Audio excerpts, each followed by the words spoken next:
What you are about to hear is not a prediction built on fear. It is a pattern, one that has repeated over and over throughout financial history, and one that is quietly forming again right now. This video is about why 40 million homeowners could be wiped out by 2026 and nobody is talking about it. These homeowners may be standing on far shakier ground than they realize, not because they were reckless or irresponsible, but because they trusted a system that has failed people like them before. Right now, most Americans believe their home is their greatest asset. It feels safe, it feels stable, it feels like wealth. But the uncomfortable truth is that for the average household, nearly 2/3 of their net worth is tied up in a single asset, their home. That is not diversification. That is concentration risk. And when that one asset becomes unstable, everything built on top of it starts to crack. There is an estimated $12 trillion of exposure sitting in the U.S. housing market today, and the warning signs are not subtle if you know where to look. Major institutions are already moving.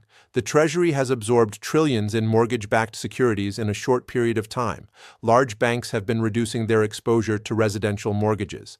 Global banks have begun reporting losses tied to real estate derivatives. These are not coincidences. They are exits. And historically, when the largest players quietly step away, it is because the risk has already shifted downstream. Every major financial collapse follows a similar structure. It starts with a period where everyone feels richer. Asset prices rise steadily. Credit becomes easy. Borrowing feels painless. During this phase, leverage expands rapidly, but it is disguised as growth. From 2021 through 2022 alone, U.S. mortgage debt surged by tens of trillions of dollars. That was not organic wealth creation. That was borrowed optimism, and borrowed optimism always comes with a bill. The second phase is where we are now. Prices remain high, headlines stay positive, and the general public still believes everything is fine. But beneath the surface, something changes. Insiders begin selling, executives reduce exposure, risk managers quietly reposition, interest rates rise, yet asset prices refuse to correct. That widening gap creates a pressure point. It looks stable, but it is not. It is tension building. The third phase is the trigger, and this is where people usually get it wrong. The trigger is never the thing everyone is watching. In past collapses, it was dismissed as contained, isolated, or too small to matter, until suddenly it mattered more than anything else. What makes the current environment especially dangerous is that the trigger is likely buried in parts of the market most people never think about, particularly derivatives tied to real estate and interest rates. These instruments connect banks, institutions, and balance sheets in ways that are invisible until they break. Once one link fails, the final phase begins. The cascade. This is where time compresses. Years of growth unwind in weeks or months. Liquidity disappears. Forced selling takes over. Prices no longer reflect what something is worth in theory, but what someone can pay in a panic. At that point, home values are not set by apps or estimates. They are set by urgency. We have seen this movie before. In the 1920s, the collapse did not start with stocks. It started with real estate speculation in Florida years earlier. Land was flipped sight unseen. Swamps were sold as beachfront property. When reality finally intervened, the losses rippled through banks across the country. By the time the stock market crashed, the damage had already been done, and homeowners did not lose their houses overnight. Many lost them years later when banks, desperate for liquidity, called in loans early. The same structure appeared again in the savings and loan crisis of the 1980s. Deregulation encouraged risky real estate lending.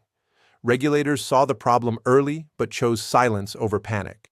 When the system finally broke, institutions vanished, loans were sold off, and homeowners who had done nothing wrong suddenly found themselves dealing with aggressive creditors who had no incentive to be patient.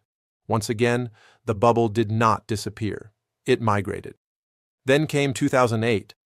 Most people remember subprime mortgages, but that was not the origin. The real catalyst was excessive leverage allowed inside the financial system. Banks were permitted to gamble far beyond their actual capital. Risk was packaged, labeled safe, and sold to institutions that trusted the system. When it collapsed, Tens of millions of Americans lost their homes, not because they failed individually, but because the system itself was built on false assumptions. Instead of fixing the root problem, policymakers responded by injecting massive liquidity and lowering interest rates to zero. That money had to go somewhere. It went straight back into real estate. Debt was used to solve a debt crisis. The bubble expanded again, larger than before. Fast forward to today.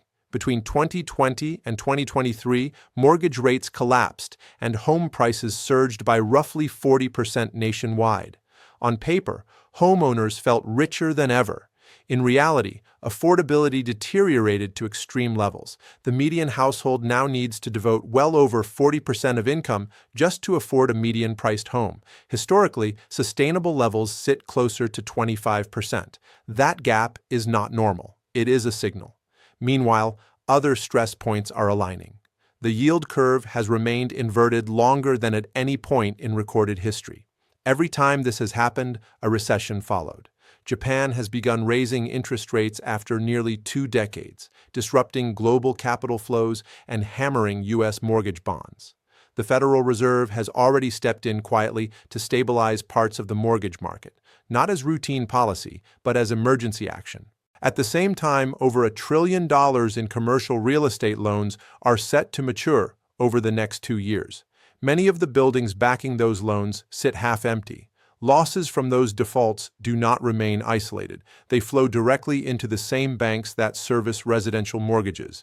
These are not separate problems. They are connected pieces of the same structure. Layer on top of that a derivatives market measured in the hundreds of trillions of dollars. These contracts rely entirely on trust between counterparties. The moment that trust breaks, liquidity vanishes. That is what took down Lehman. Not defaults, but fear. When one institution fails to meet its obligations, everyone freezes. If this cascade begins, the housing market becomes illiquid almost instantly. Most buyers rely on mortgages. No credit means no buyers. No buyers mean prices fall sharply, and once prices fall, leverage works in reverse. Homeowners who bought near the peak with minimal down payments find themselves underwater quickly. Walking away becomes rational, not emotional. This is how millions of people can do everything right and still lose. Not because they missed payments, but because the system demands liquidity. Banks protect themselves first. Governments protect the system, not individual households. That has always been the order. Many people believe that stronger regulation will prevent this outcome, but recent history shows how quickly confidence can evaporate. Institutions that passed stress tests collapsed within days once trust disappeared, and regulation does not even touch much of the modern shadow banking system, which now rivals traditional banks in size. Others believe homeowners have more equity this time. On average, that is true, but averages hide concentration. A majority of recent mortgages went to first-time buyers who purchased at peak prices with minimal buffers. Corporate investors now own a meaningful share of single-family homes. When markets turn, they sell fast. They do not wait. And the idea that the government can simply bail everyone out again ignores scale. The size of the housing and credit markets today dwarfs previous crises. Balance sheets are already stretched. Political tolerance for large-scale bailouts is far lower. Printing money at this level risks consequences far beyond asset prices. The uncomfortable conclusion is simple. Debt-fueled asset bubbles collapse when the cost of carrying the debt exceeds the return of the asset. We are already there. That does not mean panic. It means preparation. Understanding your true loan-to-value, not an estimated one. Building real liquidity, not paper wealth. Stress testing income. Securing flexibility while credit is still available. And most importantly, recognizing that downturns do not destroy wealth. They transfer it.